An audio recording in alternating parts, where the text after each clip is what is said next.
नमस्कार मित्रों, अनंत कथा सागर चैनल में मैं डॉक्टर आदित्य पाराशरी आपका स्वागत करता हूं। महाभारत की कथाएं चल रही हैं, महाभारत का युद्ध चल रहा है और 14वें दिन का युद्ध जो है आरंभ होने जा रहा है। जैसे जैसे दिन बीत रहे हैं, युद्ध में भयंकरता बढ़ती जा रही है। तो जैसा कि मैंने पिछले एपिसोड में आपको बताया था कि अर्जुन ने प्रतिज्ञा कर ली थी कि जयद्रथ का वध मैं करूंगा ही। उधर जो है धृतराष्ट्र विलाप कर रहे थे कि अब क्या होगा। तो जब रात बीत गई, जयद्रथ को भी समझा बुझा कर राजी कर लिया गया।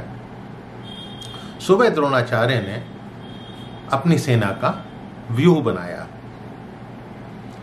द्रोणाचार्य ने शंख बजाकर स्वयं ही अपने घोड़ों को उतावली के साथ हाँकते और उन सैनिकों का व्यूह निर्माण करते हुए उनको देखा गया। वो इधर उधर बड़े तेजी से घूम रहे थे। सैनिकों के व्यूह बद्ध हो जाने पर द्रोणाचार्य जयद्रथ से बोलते हैं कि तुम भूरिश्रवा, कर्ण, अश्वत्थामा, शल्य, वृषसेन, कृपाचार्य, 1,00,000 घुड़सवार, 60,000 रथ, 14,000 हाथी तथा 21,000 पैदल कवचधारी सैनिकों के साथ मुझसे 6 कोस की दूरी पर जाकर डटे रहो। यानी जयद्रथ की रक्षा करने के लिए कितनी भारी सेना और महारथियों को लगाया गया था। वहां रहने पर संपूर्ण देवता भी तुम्हारा सामना नहीं कर सकते, तो पांडव कैसे करेंगे। तो जब जयद्रथ को ये आश्वासन मिल गया तो जयद्रथ ने वैसा ही किया। शकट व्यू की लंबाई जो है लगभग 24 कोस थी, चौड़ाई 10 कोस थी। व्यू के पिछले भाग में पद्य नामक गर्भ व्यू बनाया गया था। व्यू के अंदर भी एक छोटे से व्यू की रचना थी और उसके मध्य भाग में सूची नामक एक और गूढ़ व्यू बनाया था। यानी एक चक्र जो है शकट व्यू का, उसके अंदर गर्भ व्यू और उसके भी अंदर एक सूची व्यू। सूची मुख व्यू के प्रमुख भाग में कृतवर्मा को खड़ा किया गया और उसके पीछे काम्बोजराज, जलसंध और उनके पीछे दुर्योधन और कर्ण, वो लोग खड़े हुए थे। उसके पीछे 1,00,000 योद्धा शकट व्यू की रक्षा करने के लिए भी खड़े हुए थे। व्यू तो बना लिया, लेकिन यदि व्यू भंग हो जाता तो उसकी रक्षा कौन करेगा। तो जयद्रथ जो है वो सूची व्यू के पिछले भाग में खड़े हुए थे। यानी जो सबसे अंदर वाला व्यू है उसके भी वो पिछले भाग में खड़े हुए थे। शकट व्यू के मुहाने पर, यानी बाहरी जो व्यू है उसके मुहाने पर द्रोणाचार्य तथा भोज थे। अब जब चक्र व्यू की रचना हो गई, नगाड़े पीटे जाने लगे, तभी अर्जुन युद्ध भूमि में दिखाई दिए। नकुल के पुत्र शतानिक और धृष्टद्युम्न ने पांडवों के सैनिक व्यू की रचना करी थी। दुर्मर्शन बोला, मैं आज गांडीवधारी अर्जुन को रोक दूंगा। ये कहकर वो योद्धाओं के साथ युद्ध करने को तैयार हो गया। अर्जुन ने विशाल सेना को देखकर अपना देवदत्त शंख बजाया और कृष्ण ने अपना पांचजन्य शंख बजाया। उस शंख की ध्वनि से कौरवों के रोंगटे खड़े हो गए, अचेत होने लगे। सभी घोड़े, हाथी जो है टट्टी पेशाब करने लगे, मलमूत्र त्यागने लगे। तब अर्जुन श्री कृष्ण से बोले, जहां दुर्मर्शन खड़ा है उसी ओर अपने घोड़े बढ़ाइए, मैं शत्रुओं की विशाल सेना में प्रवेश करूंगा। तो अर्जुन तथा दुर्मर्शन के बीच भयंकर युद्ध तथा बाणों की वर्षा होने लगी। जो जो अर्जुन का सामना करने आता वो यमलोक को पहुंच जाता। अर्जुन बहुत तीव्रता से बाण चला रहे थे। अर्जुन के बाणों से कौरवों के हाथियों की सेना जो है छिन्न भिन्न होने लगी। दुर्मर्शन की सेना के पांव उखड़ने लगे और भागने लगे।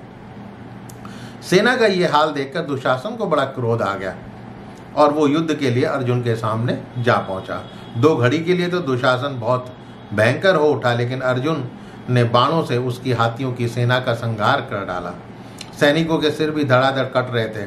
उसके बाद अर्जुन ने रथियों के रथ का संहार करना शुरू कर दिया। रथियों का भी संहार होने लगा। कुछ ही समय में अर्जुन के बाणों की मार खाकर दुशासन की सेना दुशासन सहित वहां से भाग निकली। अब दुशासन पीड़ित होकर जो है शकट व्यूह के अंदर जाकर छुप गया। दुशासन के भाग जाने पर अर्जुन ने द्रोणाचार्य पर आक्रमण किया। व्यूह के मुहाने पर तो वही खड़े हुए थे। तो अर्जुन अनुमति लेने के लिए हाथ जोड़े कृष्ण से और बोले, मुझे आप आशीर्वाद दें, मैं आपके आशीर्वाद से इस व्यू में प्रवेश करना चाहता हूं ताकि जयद्रथ का वध हो सके और आप मेरी प्रतिज्ञा की रक्षा करें। अर्जुन के ऐसा कहने पर द्रोण हंसकर बोलते हैं, अर्जुन, मुझे पराजित किए बिना जयद्रथ को जीतना असंभव है। ये कहकर द्रोण ने बाणों की वर्षा आरंभ कर दी। अर्जुन ने भी बाणों से द्रोण पर आक्रमण किया। पहले उन्होंने उनका आदर करते हुए द्रोण के चरणों में 9 बाण मारे। तब द्रोण ने अपने बाणों से कृष्ण तथा अर्जुन दोनों को घायल कर दिया।